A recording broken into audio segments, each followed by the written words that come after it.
But I knew right then and there that I could do this. I was gonna do this, and nobody's gonna be able to tell me any different. I could do these flips, and I wasn't afraid to do them. And I mean, it was great for me because I learned on the fly. And we didn't know if we were going to get a dark match. Right. Jeremy Borash and I believe Bob Ryder really, lobbied to get us a dark match. And while I was doing my character, which was, jogging pants and tennis shoes, totally indie. We went out there and we had a cool match. I did the shooting star press to the floor, but I believe it was hard for those guys that signed me, knowing that I was in there with tennis shoes and windbreaker pants on. Johnny Ace had called him, and they were bringing the contract over to WWE, and I got a call a couple of days later, and it said they were not picking up my contract, and it was kind of depressing. You finally think you made it, and that first night was Eddie Guerrero was there as well, and to see the way that they treated him and responded, the respect they gave him was like, man, I can't wait. Yeah. To be involved with this company more and more. It was very exciting, to the point where I thought about even moving to Philadelphia. Worker, he's amazing. The stuff that he was able to pull off, you'd never seen before. The kicks that he was able to throw was unparalleled. This guy, you would think he's killing people. Yeah. And he's just good. He's just very good at what he does. Let's be honest here. As athletic as Rob Van Dam was, if you've wrestled both of them, you know who made that match special. Jerry Lynn was able to, and I'm pretty sure he called most of that match, and I would venture to say that Rob Van Dam probably learned a lot from Jerry as well. Yeah. And I would say that Jerry Lynn's what made those matches special. Don't get me wrong, Rob had amazing ability. I believe it was just Jerry Jarrett and Jeff Jarrett. Those guys were in charge, and I knew it. I knew exactly who was in charge. If I needed to talk to somebody, it was Jeff or Jerry. Approachable? Very approachable. It wasn't very hard until you said something stupid, which I did eventually. But they were good to me. I was just so glad to be a part of it all, and the fact that Jerry was excited about what was going on, and so was Jeff. I mean, they really thought they had something. And the first show seemed like it. There are great things that were happening in Huntsville. I mean, we did a spot where he went to drop toe hold me on the chair, and I jumped off the chair onto the top rope, and was able to balance myself for enough seconds to jump back at Raven, but he had already picked the chair, and as I came out, threw the chair at me. It was the most, I don't think I'd ever pull that spot off again. Literally let me call some stuff, which is, this is Sting. He could say anything he wanted. I'd be, no, yes, sir, yeah, absolutely. But he's like, you call it, which is very surprising to me. It was just, he just humbled himself to go, I've kind of been out of the wrestling biz for a little bit. So if you want to call this match, go ahead. I'm like, oh, okay. And he did it better than anybody. But they just never went through with it. I never could understand. I think his promos are great. And the stuff that they're, Frankie Kazarian and him are doing right now with Bad Influence is freaking awesome. Yeah. You can tell they're having fun, and they're funny, and they're creative. The stuff that they Throwback Thursdays, these guys are brilliant.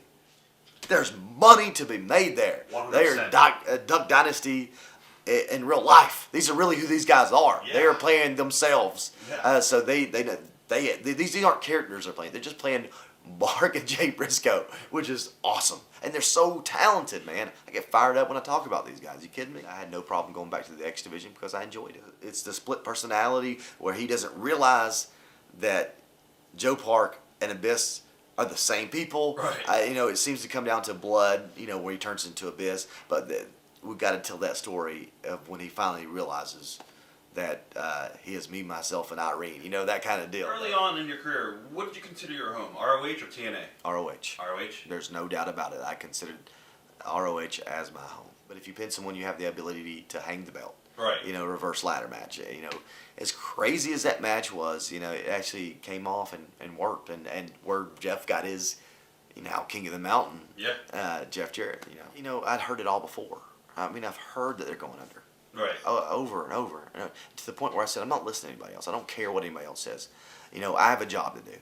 And I'm going to do what I do to the best of my abilities. This is what I do for a living. And who's ever watching is going to go, wow, I don't know what's happening in this company. Some of these storylines may suck, but that guy in there is awesome.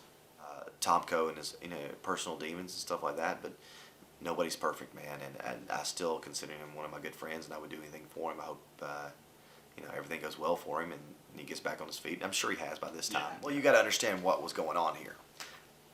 Joe didn't do that on his own. They told him to go out there and shoot on them, and Joe, being as passionate as he freaking put it on there, and what he said wasn't wrong, but it was who he's saying it to, because while Scott wasn't there, Kevin was standing right there beside him.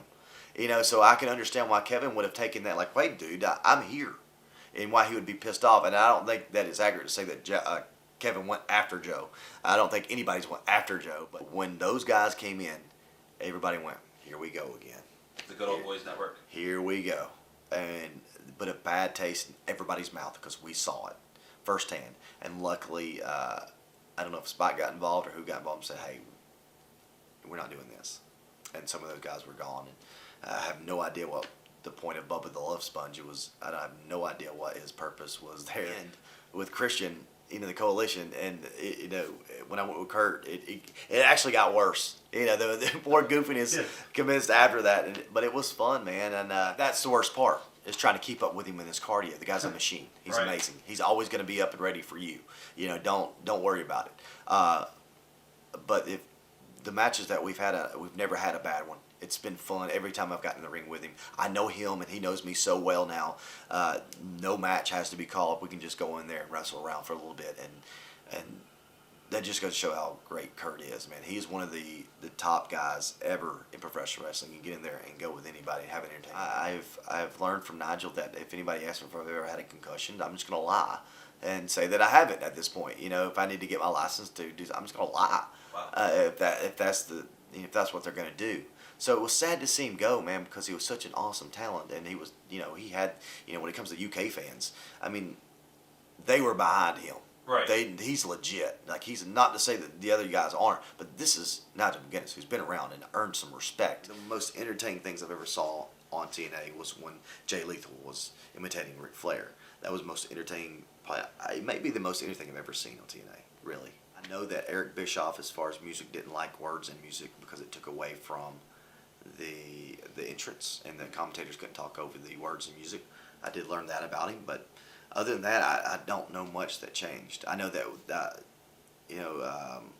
a ramp was added so that Hogan could walk all the way to the ring rather than going down a ramp. A platform was, just like ECW used to do with the pay-per-views. So that was added just for Hulk Hogan. To the point where we had a show in the venue right beside a hotel. Literally walked across the street to our hotel. The hotel did not know that we were in this venue. That's how bad it was. We would go to the gym. People would not know we're in town. I don't know why he was released. I don't know what was going on. It's just very frustrating that I finally get this guy to trust me when he probably doesn't trust much of anybody in this wrestling business, and he's gone.